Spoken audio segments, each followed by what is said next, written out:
오늘 성찬식이 있어서 말씀은 짧게 하도록 하겠습니다. 성찬식의 은혜라는 제목으로 말씀을 드리고자 합니다.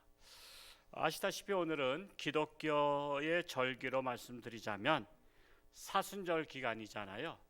이 40일 동안 이 사순절 기간 중에 속해 있는 종려주일, 즉 예수님께서 예루살렘 성에 입성하실 때 종려나무 가지를 흔들면서 환영을 해서 종려주일이라고 하기도 하고, 또 이제부터 사실은 그렇게 환영받으면서 성에 입성했지만 고난을 받으러 가신 거거든요. 그래서 오늘을 기점으로 고난주일, 그리고 내일부터 이제 고난주간, 오늘부터 이제 고난주간에 토요일까지 속하고 그 다음날 부활주일이 이제 맞이하게 되는 것이죠. 그래서 이 상황을 잘 아시고 우리가 한 주간 동안을 정말 고난주간을 잘 지낼 수 있기를 축복합니다. 자, 그래서 이 고난주일을 지나면서 일주일 사이에 예수님께서 제자들과 함께 마지막 성만찬을 하시면서, 즉 성찬식, 즉 식사입니다. 식사를 하시면서 겟세마네 동산에서 또 기도하시고, 근데 기도하시던 중에 12제자 중에 하나인 가룟 유다가 배반을 했잖아요. 예수님이 죽으신다고 하니까 더 이상 희망이 없다. 그래서 차라리 예수를 내가 고발해서 돈이나 벌자 해서 은산심량에 예수님을 밀고 했어요. 예수님을 밀고 할 것을 예수님은 다 아시고 겟세마네 동산에서 기도하시다가 그 로마 병정, 지금은 말하자면 이제 경찰이죠. 경찰이 와서 예수님을 체포해 가서 빌라도 법정에서 심판을 받으시는데, 빌라도가 총독이라는 사람은 머리가 좋잖아요. 옳고 그름을 분별할 수 있는 사람인데도 불구하고 그는 백성들이 그냥 예수를 십자가에 못 박아 죽이라고 막 그렇게 막 그냥 데모를 하니까, 요즘 말하면 촛불 집회한 거죠. 촛불 집회를 하니까 밀란이 날까봐 두려워서, 밀란 나면 또 자기는 책임 있거든. 로마에서 파송된 총독이 나라를 잘못 다스렸다고 뭐라고 그럴까봐 그래 알았어. 그래서 예수님을 십자가에 못 박혀 죽게 내버려 둔 겁니다. 그래서 사실은 예수님은 억울한 죽음을 당하신 것인데 그것도 계획된 속에서 오신 거예요. 억울한 죽음 당할 것도 오시고 그걸 피하지 아니하시고 자처하셨다는 사실이에요. 이게 바로 이 고난 주간에 이어지는 사건들입니다. 자, 그러나 예수님은 죽은 지 사흘 만에 부활을 하셔서 온 인류에게 절망에서 희망을 주신 분이에요. 절망에서 희망으로. 그러므로 기독교는 나 같은 죄인을 위해서 고난받으시고 십자가에 못 박혀 죽으셨지만 부활하신 하나님의 아들 예수님을 나의 구세주로 믿는 종교입니다. 나를 위해서 부활하신 예수님. 어느 종교도 나를 위해서 부활하신 종교는 없어요. 다른 데는 예를 들지 않겠어요. 다른 종교 존중해 줘야 되니까.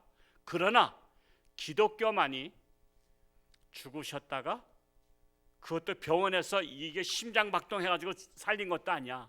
남이 살린 것도 아니고 자신이 죽으시고 자신이 스스로 살아나신 거예요.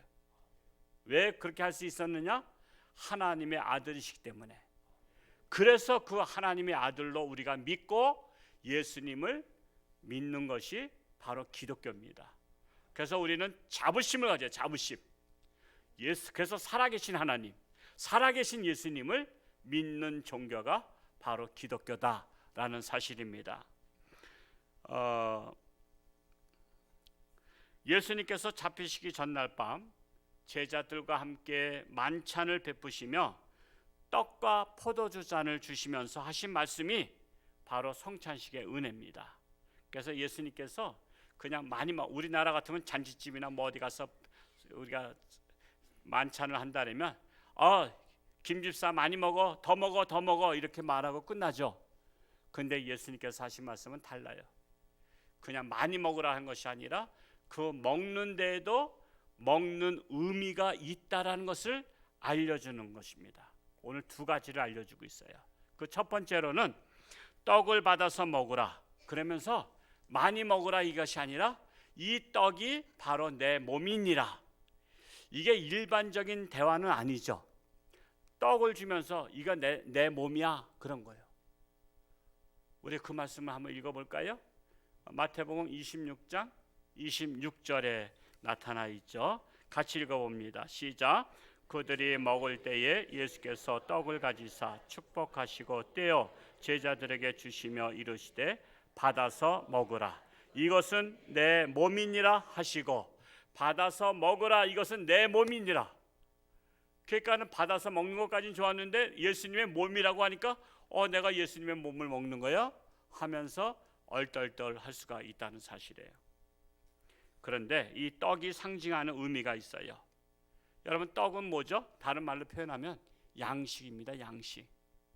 여러분, 나라마다 양식이 다른 거 아시죠? 저는 어렸을 때 우리나라가 쌀밥 먹으니까 다른 나라도 다 쌀밥 먹는 줄 알았어. 근데 생각보다 쌀밥 먹는 나라가 별로 없어요. 제가 아프리카 가봤더니 아프리카는 쌀밥 대신 뭘 먹는지 아세요? 옥수수. 옥수수를 갈아서 옥수수 죽을 먹어요. 그게 주식이야. 그게 주식이야. 그리고 또 뭐 고기 먹는 나라도 있고, 또 동남아 쪽에 갔더니 또 쌀국수 먹고, 다 양식이 달라. 그런데 팔레스타인 그 중동 지역은 옛날에 떡을 먹었어요. 떡을 밥으로 먹었어. 왜냐하면 우리처럼 쌀밥이 없거든. 그러면 떡을 만들어 가지고 그걸 무교병이라 하죠. 무교전병이란 말 많이 들었잖아요. 즉 그 안에 뭐가 섞이지 아니한 거. 여러분, 떡도 팥이 섞이면 금방 상하는 거 아시죠? 팥떡은요 오래 못 둬. 그것처럼 다른 것들이 섞이면은 오래 못 둬. 그래서 아무것도 섞이지 않고, 그러니까 솔직히 맛대가리 없는 떡이야. 그렇게 해야지 떡을 오랫동안 먹을 수 있고, 이게 이제 딱딱한 것을 그냥 부서뜨려서 먹는 거야. 그러니까 예수님께서 그 떡을 양식으로 주신 거예요. 양식으로. 자, 받아 먹으라. 양식 먹으라 이거예요. 그래서 양식이라는 것은 먹어도 되고 안 먹어도 되는 것이 아니라, 먹으면 목숨이 유지되고 안 먹으면은 죽는 거예요. 안 먹으면 죽는 거예요. 예수님께서 육의 양식인 떡을 가지사 축복하시고 떼어 제자들에게 주시면서 말씀하셨죠. 받아 먹으라 하시면서 이것은 내 몸이니라. 왜 하필이면 이것은 내 몸이니라 라고 말씀하신 뜻을 깨닫는 것이 중요합니다. 여러분, 오늘 어떻게 오셨어요? 깨달으러 오셨어요. 여러분, 영의 양식 드시러 오셨어요. 우린 교회는 깨달으러 오는 거예요. 그래서 항상 교회 오면 우리 기도부터 하죠. 기도할 때 뭘 해요? 하나님, 오늘도 하나님의 말씀을 내가 깨닫게 하여 주옵소서. 오늘 깨닫고 돌아가게 하여 주옵소서. 오늘 깨달으면 대박 터진 거예요. 못 깨달으면 나 다음 주 다시 와서 깨닫게 하소서 하고, 오늘 못 깨달으신 분은 다음 주 오시면 깨달을 줄로 믿습니다. 하여튼 오셔서 깨닫는 게 복입니다. 자, 예수님은 제자들에게 말씀하실 때 항상 상징성을 가지고 비유로 말씀하셨어요. 비유로. 가령 요한복음 10장 11절에 보면 예수님은 자신을 선한 목자로 비유하셨어요. 선한 목자다. 그러면서 죄인들을 양으로 비유하셨어요. 양으로. 예수님은 선한 목자, 또 사람들은 양. 그래서 양이란 뭡니까? 목자가 꼭 필요한 거예요. 목자가. 목자 없어도 뭐 양들 지들이 잘 먹고 잘 살겠지. 아니에요. 여러분, 양을 먹고 사는 짐승이 있어요. 뭐죠? 늑대입니다. 늑대. 늑대는 양을 주식으로 먹고 살아요. 그래서 목자가 있으면 양이 보호가 되는 거야. 목자가 없으면 양은 늑대밥이야. 그래서 예수님께서 적절한 비유로다가 내가 선한 목자라면 너희들은 양이다 라고 비유로 말씀하신 거예요. 우리를 양으로 비해서 뭐 기분 나빠, 그게 아니에요. 그만큼 우리는 나 스스로 나를 늑대로부터 보호할 수 없는, 즉 마귀로부터, 사탄으로부터 보호할 수 없는 무기력한 존재다라고 말씀을 하고 있는 거야. 그래서 죄인은 선한 목자 대신 예수님이 먹여주시고 살려주셔야 산다라고 말씀하고 있는 겁니다. 또한 요한복음 15장 5절에 보면요, 예수님께서 자신을 또 뭐로 비유하셨냐면 나는 포도나무여 너희는 가지니, 가지가 포도나무를 떠나서는 살 수 없다. 즉 잘려서 1cm가 떨어졌어요. 그 가지나무가 나뭇가지, 가지나무인가 나뭇가지인가 어떤 게 맞는지 모르겠네. 그게 그 말 같죠?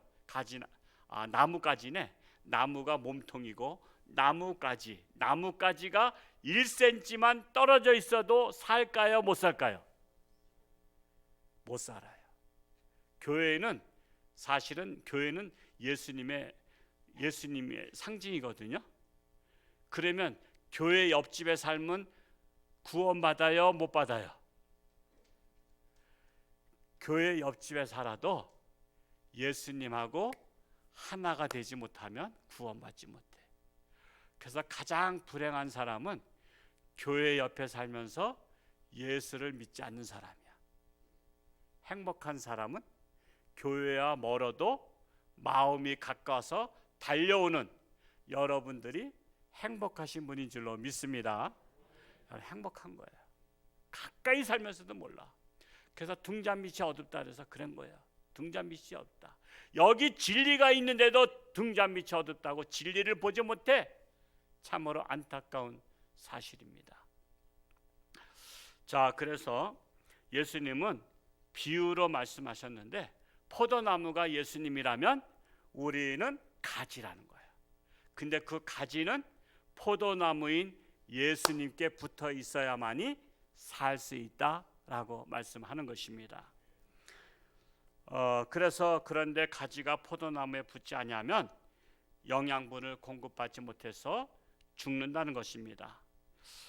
그래서 가지는 나무에 꼭 붙어 있어야 살듯이 모든 사람은 하나님의 아들 구주 되신 예수님을 꼭 붙잡아야만이 영원히 살 것을 말씀하고 있는 것입니다.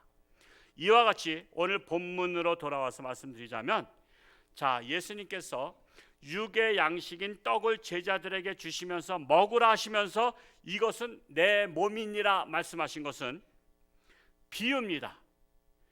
자, 육의 양식을 먹어야 육신이 살듯이 너희는 내 몸을 먹어라.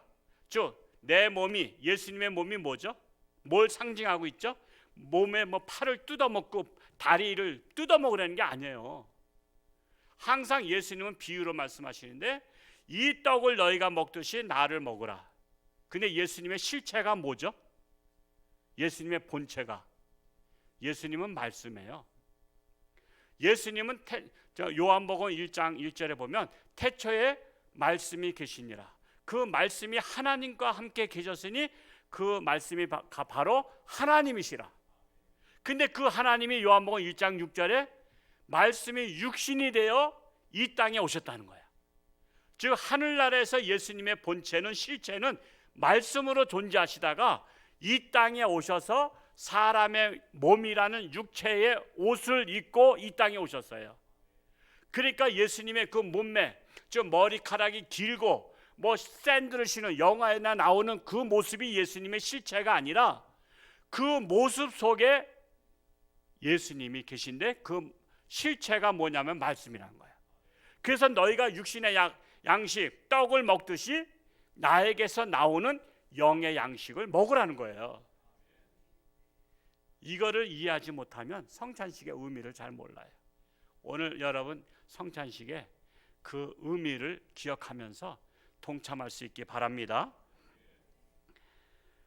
그래서 예수님은 육신으로 포장된 말씀이 예수님의 실체라는 거예요. 그래서 성찬식의 은혜는 너희가 눈에 보이는 육신의 떡을 먹듯이 이제는 영의 양식인 예수님의 말씀을 먹으라는 것입니다. 육의 양식은 입으로 먹어요.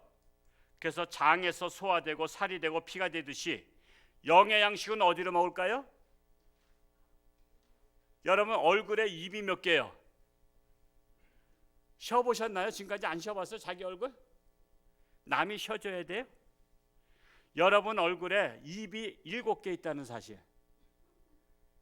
여러분 입이 많죠? 자, 한번 쉬어볼까요? 아직 그 관심 없이 사셨는데, 자, 첫 번째로 알기 쉬운 입 하나. 콧구멍은 입이에요, 입 아니에요? 콧구멍도 입이에요. 뭘 마시죠? 숨을 마시잖아. 표현이 다를 뿐이에요. 그냥 구분한 거야. 근데 콧구멍도 입이야. 여기다가 음식을 먹는 게 아니라 기능이 달라. 입으로는 음식을 먹지만 콧구멍으로는 뭘 마셔요? 우리가 청정산소, 강원도에 오염되지 않은 산소를 먹고 살잖아요. 만약에 콧구멍으로 일산화탄소, 예를 들어서 화재가 났는데 그 검은 연기가 막 나오는 거를 내가 후루룩 마셔버리면 어떻게 되죠? 금방 죽어요, 금방. 그래서 콧구멍에 먹을 거 잘 먹어야 돼. 좋은 공기 마셔야 돼. 제가 판단해 볼 때 주관적이지만 제가 다녀봤지만 홍천이 공기가 제일 좋아. 홍천 떠나지 않길 바랍니다. 저도 홍천 안 떠나려고 그래. 죽을 때까지.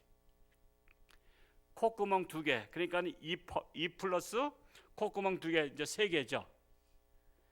자, 귓구멍은 입이에요, 입 아니에요? 귓구멍도 입이에요. 자, 귀로는 뭘 먹죠? 말씀을 먹잖아요, 말씀을. 여러분 육의 양식은 입으로 먹지만 영의 양식은 말씀을 귀로 먹어요, 여러분. 콧구멍으로 먹는 거 아니에요. 다 먹는 기능이 달라. 근데 한쪽 귀로다 먹으면 잘못 들을까 봐 양쪽 입을 주신 거야. 그래서 하나님의 말씀을 잘 받아들이라고. 그래서 육의 양식은 입으로 먹고 위장에서 소화가 되지만 영의 양식은 귀로 먹고 마음에서 소화가 된다는 사실. 마음에서 소화가 안 되고 거부 반응이 일어나면요, 그건 소화 불량 걸린 거야. 오늘 여러분 거부 반응이 난다면 한쪽 귀를 먹고 한쪽 귀를 흘려버려. 그건 침을 질질 흘린 것 같아. 근데 말씀이 쏙 들어와서 내 마음판에서 소화가 잘 되면 그 말씀을 이해했다는 거야. 받아들였다는 거야. 그래서 예수님께서 영의 양식을 먹으라고 한 거예요. 너희가 육신의 양식을 먹듯이 나를 먹으라. 내 몸이니라. 즉 나의 말씀, 하나님의 말씀, 영의 양식을 너희는 앞으로 먹어라. 그런 거예요.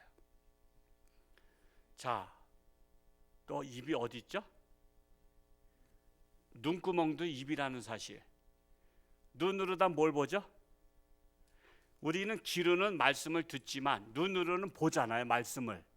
우리가 성경을 눈으로 봐요. 눈으로 다 빨아들이는 거예요, 글자를, 뜻을. 그래서 글자를 볼 때 이 글자가 내 안에 그냥 눈으로 다 막 빨려 들어와서 아, 이게 이런 뜻이구나, 아, 이 말씀이 이런 뜻이구나 하면서 이 말씀이 눈으로 다 쏙쏙 들어온 사람은 소화가 잘 되는 거야. 그래서 눈으로 들어온 말씀이 마음판에 들어와서 마음판에서 소화가 되면 그분은 아주 머리도 좋고 이해력도 좋고 지혜로운 사람이야. 그래서 우리 얼굴에 입이 몇 개예요? 7개. 혹시 8개이신 분? 혹시 6개이신 분? 우린 다 7개예요. 아, 제가 이 말씀을 깨달은 거예요. 우리 평상시에 이거 관심 없었잖아요. 그냥 입 그려면 요것만 주둥아리라고 말할 수는 없고 이미 말했나요? 이것만 입이라고 생각하는데 코로도 먹고 귀로도 먹고. 그래서 우리가 찬양을 들으면 귀가 즐겁다 그러잖아요. 우리가 찬양 들으면. 또 우리가 아름다운 풍경을 보면 야, 눈이 호강한다 그러잖아요. 우리 맛있는 것을 먹으면 입이 호강한다 그러고, 그것처럼 우리 하나님께서는 우리에게 7이라는 완전수예요, 완전수. 그래서 7개의 입이 있으신 분은 하나님께서 완전하게 지어주셨다는 사실입니다. 옆에 분 보세요. 완전한가 안 완전한가, 불완전한가. 완전하시죠? 아이고, 축하해 주시기 바랍니다. 당신 완전하시네요. 축하합니다. 하시기 바랍니다. 자, 그러므로 예수님께서 육신의 떡을 주시면서 먹으라 하시고는 이와 같이 영의 양식으로 오신 예수님의 말씀을 먹고 말씀을 믿고 영원히 살라는 거예요. 육신의 양식은 일시적으로 이 땅에 사는 동안 살지만 영의 양식을 먹으면 영원히 산다는 것이에요. 이것이 바로 성찬식의 은혜입니다. 두 번째로 포도주 잔을 주시면서 너희가 다 이것을 마시라 하시면서 이 잔은 예수님의 피, 곧 언약의 피다라고 말씀하고 있어요. 우리 마태복음 26장 27절과 28절 다시 한번 또 읽어보겠습니다. 시작. 또 잔을 가지사 감사 기도하시고 그들에게 주시며 이르시되 너희가 다 이것을 마시라. 이것은 제사함을 얻게 하려고 많은 사람을 위하여 흘리는 바 나의 피 곧 언약의 피니라. 이 말씀도 비유죠. 이 말씀도 비유의 말씀인데 피는 뭘 상징하고 있는 것 같습니까? 여러분 생각에 피는 생명을 상징하고 있습니다. 여러분, 피가 없으면 죽죠? 피가 부족해도 죽어요. 그래서 인간들의 의학이 발달돼서 피를 수혈하잖아요. A형은 A형, B형은 B형, AB형, AB형, O형은 O형. 뭐 그리고 또 어려운 P형이 있죠. 뭐 RHing 뭔가 그거는 별로 없어요. 그래서 그 피를 못 받으면 죽는 거야. 피가 부족하면 죽는 거야. 그래서 피는 생명입니다. 과다출혈 환자가 피를 공급받으면 살고 공급받지 못하면 죽는 거야. 이와 같이 예수님은 포도주 잔을 주시면서 이 포도주를 마시는 것은 제사함을 얻게 하려고 많은 사람을 위하여 흘리는 예수님의 생명의 피를 상징하고 있다는 거예요. 그러니까 이 포도주 잔이 생명이 아니라 포도주를 마시면서 예수님의 피를 생각하라는 거예요. 예수님의 피가 생명의 피인 것을 기억하라 말씀하고 있는 거예요. 그래서 예수님의 생명의 피를 먹어야 제사함을 받고 영원히 산다는 것은 십자가에서 피 흘려 죽으신 예수님을 마음에 들여야 나의 생명이 비록 육신은 죽지만 영혼은 영원히 산다는 것을 말씀하고 있는 것입니다. 성찬식의 의미 아시겠죠? 예수님께서 이것은 내 몸이다, 이것은 내 피다 말씀하신 의미를 아시겠죠?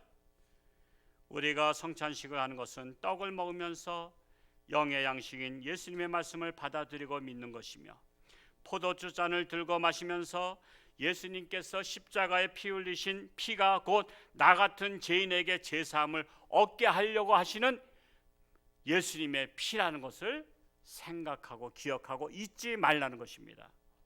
그러므로 성찬식의 떡을 받아 먹으면서 영의 양식인 말씀을 믿고 성찬식의 포도주 잔을 마시면서 나 같은 죄인을 위해서 십자가에 못 박혀 죽으신 예수님의 피를 생각하며 그 피 흘리심이 예수님의 죄 때문이 아니라 내 죄 때문에, 자기 죄 때문에 죽었다면 이해가 되지만 내 죄를 대신 지시고 피를 흘리셨다는 거예요. 그거를 성찬식 하면서 기억하라는, 기억, 잊지 말라는 거. 잊지 말라. 사람은 머리가 좋아도요, 이거 성찬식을 안 하면 예수님의 그 성만찬에 잊어버려요. 예수님이 피 흘린 것을 잊어버리고 예수님이 떡이라는 것을 잊어버려요. 그래서 끊임없이 하는 거예요. 우리가 부모님의 생신을 잊지 않도록 1년에 한 번씩 생신 차려드리듯이 우리가 성찬식을 통해서 예수님께서 나를 위해서 죽으신 그 피 흘리심을 기억하라는 거예요. 그게 바로 나를 살리기 위해서 죽으셨다는 거예요. 고난주간은 나 같은 죄인을 대신하여 고난을 받으시고 피 흘려 죽으신 예수님을 생각하며 지내는 자가 바로 예수님을 영접한 자요, 영원한 생명을 얻은 구원받은 자라는 사실입니다. 성찬식의 의미를 알고 깨닫는 저와 여러분이 될 수 있기를 축복합니다. 기도하겠습니다. 할렐루야. 고맙고 감사하신 아버지 하나님, 오늘 종려주일 예수님께서 예루살렘에 입성하시면서 사실은 백성들은 환영했지만 예수님은 죽으러 들어가신 것입니다. 고난받으러 들어가신 것입니다. 피 흘리러 들어가신 것입니다. 배반을 당하러 들어가신 것입니다. 채찍에 맞으러 들어가신 것입니다. 예수님의 피 흘리심이 바로 내 죄 때문인 것을 깨달으며 이 고난 주간을 예수님을 묵상하며 지내기를 원합니다. 그리하여 나 같은 죄인을 살리신 주님의 은혜 놀라와 우리는 하나님 영광 위에 살아갈 수 있는 결단하는 우리 모든 성도들이 되게 하여 주옵소서. 예수님의 이름으로 감사하며 기도하옵나이다. 아멘.